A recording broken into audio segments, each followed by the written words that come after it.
حضرت زکریا علیہ السلام کے وقت میں بنی اسرائیل کی قوم میں ایک خاتون تھی جو بڑی نیک اور زاہدہ تھی۔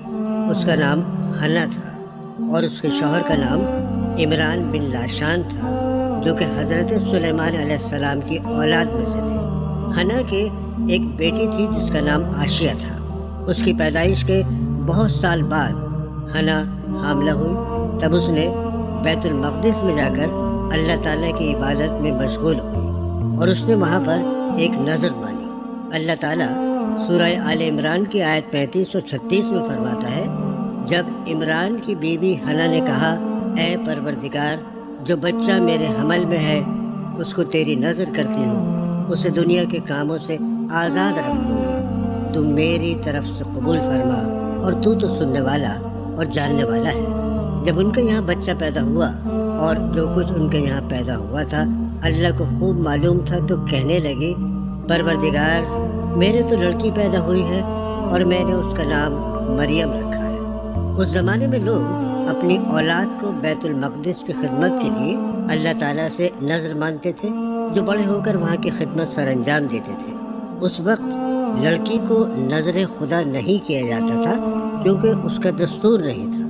حضرت مریم کی عمر جب 7 برس کی ہوئی تو ان کی والدہ انہیں بیت المقدس میں حضرت زکریا علیہ السلام کے پاس لے کر آئیں اور ان سے کہا، اے نبی اللہ، میں نے اللہ تعالیٰ سے نذر مانی تھی، اگر میرے بیٹا پیدا ہوگا تو میں اسے بیت المقدس کی خدمت میں دوں گی، مگر میری لڑکی پیدا ہوئی، اس کا نام مریم ہے اور اس کو میں بیت المقدس کی خدمت کے لیے آپ کے پاس لے کر آئی ہوں۔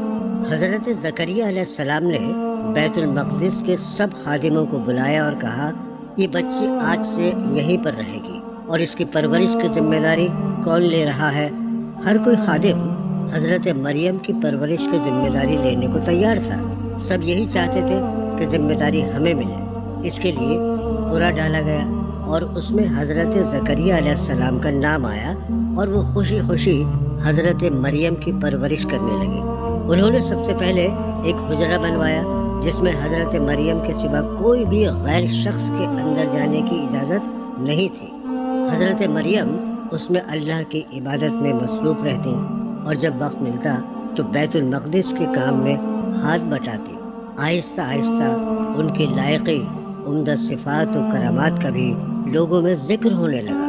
اللہ تعالیٰ سورہ آل عمران آیت 42 اور 43 میں فرماتا ہے، جب فرشتوں نے مریم سے کہا کہ مریم، اللہ نے تم کو برگزیدہ کیا ہے اور پاک بنایا ہے اور جہان کی عورتوں میں منتخب کیا ہے، مریم اپنے پروردگار کی فرما برداری کرنا، سجدہ کرنا اور رکوع کرنے والوں کے ساتھ رکوع کرنا۔ حضرت زکریا علیہ السلام جب بھی حضرت مریم کے حجرے میں جاتے تو وہاں عجیب و غریب پھل، میوے اور طرح طرح کی نعمتیں دیکھتے تھے۔ سردیوں کے موسم میں گرمیوں کے پھل اور گرمیوں کے موسم میں سردیوں کے پھل۔ ایک مرتبہ آپ نے حضرت مریم سے پوچھا، اے مریم، یہ پھل اور میوے کہاں سے آئے ہیں؟ تب مریم نے جواب دیا، اللہ کی طرف سے، بے شک اللہ جسے چاہے بغیر حساب کے رزق دیتا ہے۔ جب حضرت مریم جوان ہو گئی تب اللہ تعالیٰ سورہ آل عمران آیت 45 میں فرماتا ہے، وہ وقت بھی یاد کرنے کے لائق ہے جب فرشتوں نے مریم سے کہا، مریم، اللہ تم کو اپنی طرف سے ایک فیض کی بشارت دیتا ہے جس کا نام مسیح یعنی عیسیٰ ابن مریم ہوگا، اور جو دنیا اور آخرت میں بابرو اور اللہ کے خاصوں میں سے ہوگا۔ اللہ تعالیٰ سورہ تحریم آیت 12 میں فرماتا ہے، عمران کی بیٹی مریم کی، جنہوں نے اپنی شرمگاہ کو محفوظ رکھا تو ہم نے اس میں اپنی روح پھونک دی، اور وہ اپنے پروردگار کے کلام اور اس کی کتابوں کو برحق سمجھتی تھی اور فرما برداروں میں سے تھی۔ اللہ تعالیٰ سورہ مریم میں فرماتا ہے کہ جب مریم اپنے لوگوں سے الگ ہو کر مشرق کی طرف چلی گئی تو انہوں نے ان کی طرف سے پردہ کر لیا۔ اس وقت ہم نے ان کی طرف اپنا فرشتہ بھیجا تو وہ ان کے سامنے ٹھیک آدمی کی شکل میں آیا۔ مریم بولی، اگر تم پرہیزگار ہو تو میں تم سے اللہ کی پناہ مانگتی ہوں۔ انہوں نے کہا، میں تو تمہارے پروردگار کا بھیجا ہوا یعنی فرشتہ ہوں، اور اس لیے آیا ہوں کہ تمہیں پاکیزہ لڑکا بخشو۔ مریم نے کہا، میرے یہاں لڑکا کیوں کر ہوگا؟ مجھے کسی بشر نے چھوا تک نہیں اور میں بدکار بھی نہیں ہوں۔ فرشتے نے کہا یوں ہی ہوگا۔ تمہارے پروردگار نے فرمایا یہ مجھے آسان ہے اور میں اسی طرح سے پیدا کروں گا تاکہ اس کو لوگوں کے لیے اپنی رحمت کی طرف سے نشانی اور ذریعہ رحمت اور مہربانی بناؤں، اور یہ کام مقرر ہو چکا ہے۔ سورہ آل عمران کی آیت 47 اور 48 میں اللہ تعالیٰ فرماتے ہیں، مریم نے کہا پروردگار میرے یہاں بچہ کیوں کر پیدا ہوگا، کیونکہ کسی انسان نے مجھے ہاتھ تک تو لگایا نہیں۔ فرمایا اللہ اسی طرح جو چاہتا ہے پیدا کرتا ہے۔ جب وہ کوئی کام کرنا چاہتا ہے تو ارشاد فرما دیتا ہے کہ ہو جا، اور وہ ہو جاتا ہے، اور وہ انہیں لکھنا پڑھنا دانائی تورات اور انجیل سکھائے گا، کیونکہ جیسے اللہ تعالیٰ نے حضرت آدم علیہ السلام کو بغیر ماں باپ کے پیدا کیا اور حضرت حوا علیہ السلام کو بغیر ماں کے پیدا کیا، اسی طرح حضرت عیسیٰ علیہ السلام کو بغیر باپ کے پیدا کرے گا۔ اور یہ ہماری طرف سے رحمت ہے کہ عیسیٰ بچپن میں لوگوں کے لیے باعث سعادت اور رحمت ہوں گے اور ان کے لیے دعا کریں گے اور لوگوں سے اللہ کی عبادت کرائیں گے۔ اور حضرت جبرائیل علیہ السلام نے حضرت مریم کی طرف پھونک ماری اور وہ حاملہ ہو گئی۔ کچھ ہی دنوں میں یہ بات بنی اسرائیل کے لوگوں میں مشہور ہو گئی کہ حضرت مریم حاملہ ہے، تو جن لوگوں کا حضرت زکریا کے یہاں آنا جانا تھا انہوں نے آپ کے یہاں جانا بند کر دیا۔ حضرت مریم فرماتی ہیں کہ وہ جب تنہا ہوتی ہیں تو وہ بچہ ان سے باتیں کرتا ہے، اور جب کوئی ان کے پاس ہوتا ہے تو وہ خدا کی تسبیح کیا کرتا ہے۔ لیکن حضرت مریم لوگوں کی باتوں سے تنگ آ کر لوگوں سے چھپ کر رہنے لگی اور وہ ایک دور دراز جنگل کی طرف چلی گئی۔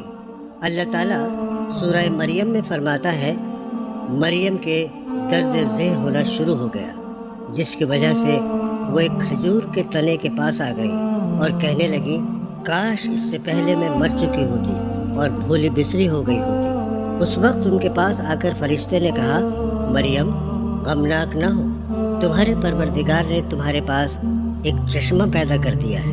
اور اللہ تعالیٰ فرماتا ہے اے مریم کھجور کے تنے کو پکڑ کر ہلاؤ اور اس سے تازہ تازہ کھجور جھڑیں گی تو انہیں کھاؤ اور چشمے سے پانی پیو اور آنکھیں ٹھنڈی کرو، اور اگر تم کسی آدمی کو دیکھو تو کہنا میں نے اللہ کے لیے روزے کی منت مانی ہے، تو آج میں کسی آدمی سے ہرگز کلام نہیں کروں گی۔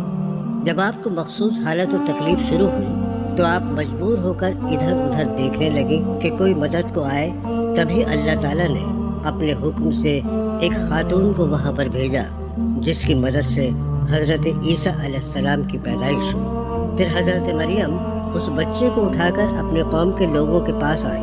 وہ کہنے لگے مریم یہ تو نے برا کام کیا، اے ہارون کی بہن، نہ تو تیرا باپ ہی بد اعتبار تھا اور نہ ہی تیری ماں بدکار تھی۔ ان لوگوں کی باتیں سن کر مریم نے کہا اگر حقیقت جاننا چاہتے ہو تو اس بچے سے معلوم کرو جو میری گود میں ہے۔ لوگ کہنے لگے مریم یہ دودھ پیتا بچہ ہم سے کیوں کر بات کرے گا؟ اللہ تعالیٰ سورہ مریم آیت 30 سے 34 میں فرماتا ہے بچے نے کہا میں اللہ کا بندہ ہوں، اس نے مجھے کتاب دی ہے اور نبی بنایا ہے، اور میں جہاں ہوں اور جس حال میں ہوں مجھے صاحب برکت کیا ہے، اور جب تک زندہ رہوں گا مجھ کو نماز اور زکوٰۃ کا حکم فرمایا ہے، اور مجھے اپنی ماں کے ساتھ نیک سلوک کرنے والا بنایا ہے، سرکش اور بدبخت نہیں بنایا۔